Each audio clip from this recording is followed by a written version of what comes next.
question, right? So obviously, uh, how does it feel to be one of the finalists in the awards?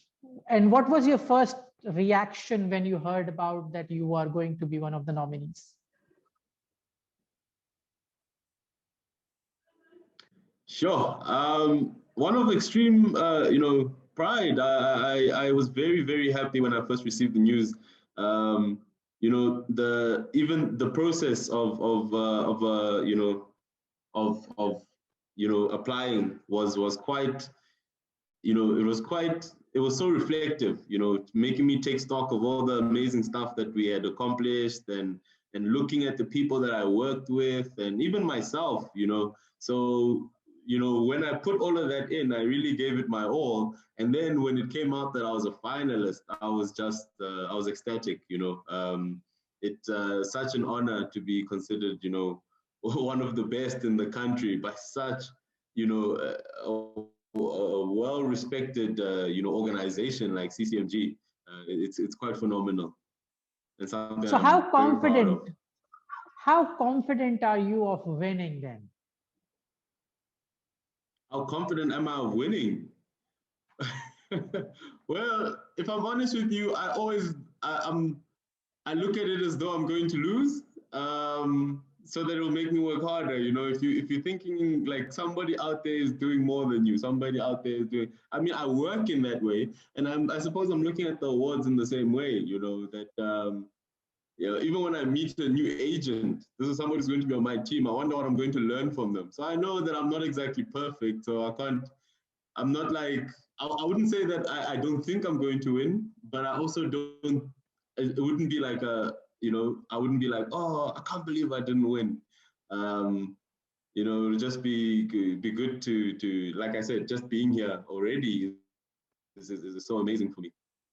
You are already a winner, right? And I like your answer that you said around the strategy. And what it means is that you're always prepared for the worst, and hope for the best kind of thing.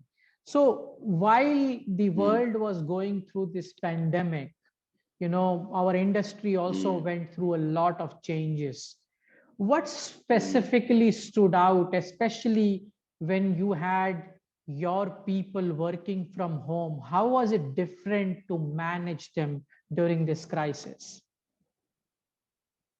Okay, so we had done a lot of legwork before COVID, in terms of making sure that people had a good understanding of what was required from them. We had a lot of senior agents, a lot of tenured agents. So we weren't really worried about managing the performance of their work, it really came down to managing the morale of the team. One of the things that really stood out was the fact that, jokes don't fly around the office like they used to. People don't relate with each other as much as they used to.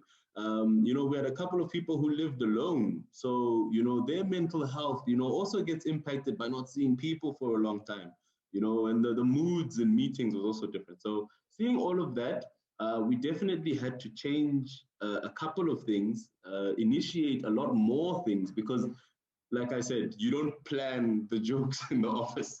You don't say it's time to joke now, and let's laugh and all of those things. So initiating those things and ensuring that the other activities that we're doing, like Fun Friday, still continued, even though, it seemed like, oh, how are we going to do these things if we're not together? No, there's still a way. Okay, everybody, we're going to have a 15-minute meeting, and everybody can, dress up funny, or everybody's going to play a game, small things like that really, really help the team as well.